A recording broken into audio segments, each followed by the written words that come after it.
Chapitre 1. Disparu, mais pas effacé. 25 juin 2009. La planète s'arrête. Michael Jackson est déclaré mort à Los Angeles. Médias, fans, théories, tout s'emballe. Pourtant, dans l'ombre, certains affirment avoir vu quelqu'un qui lui ressemble dans des coins improbables du globe. Une silhouette mince, gantée, lunettes noires, dans un marché de rue à Luang Prabang, au Laos, puis à Manille, puis au fin fond de la Thaïlande. Chapitre 2. Le stand Billy Beans. À 3 heures de route de Chiang Rai, à la frontière entre la Thaïlande et le Myanmar, dans un petit village nommé Ban Mae Lom, les locaux parlent d'un étranger étrange. Il vit là depuis 2010, discrètement. Un homme discret, toujours couvert, voix douce, habit ample. Il tient un petit stand de sucreries colorées nommé Billy Beans. Le stand est devenu culte dans la région.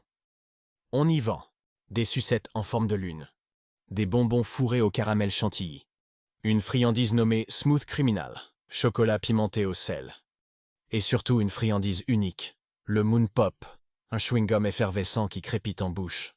Les enfants l'adorent, les anciens le respectent, personne ne sait vraiment son nom. On l'appelle Mika. Chapitre 3. Un murmure de légende.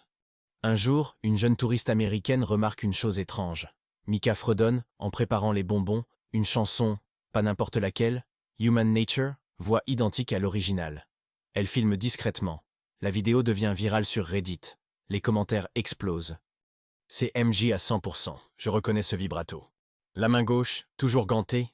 Regardez ses chaussures, des mocassins vernis noirs. Des chaînes YouTube lancent l'enquête. On découvre que ce Mika a acheté son terrain en 2010, au nom de Joe Turner, une fausse identité liée à l'entourage de Michael, dans les années 90. Chapitre 4. Le mystère s'épaissit. Un ancien danseur de la tournée Dangerous, désormais guide touristique en Thaïlande, témoigne. Je suis passé au stand par hasard. Il m'a regardé, il a souri, et il a dit « You still got the groove », une phrase qu'il me répétait en 1992. D'autres signes émergent.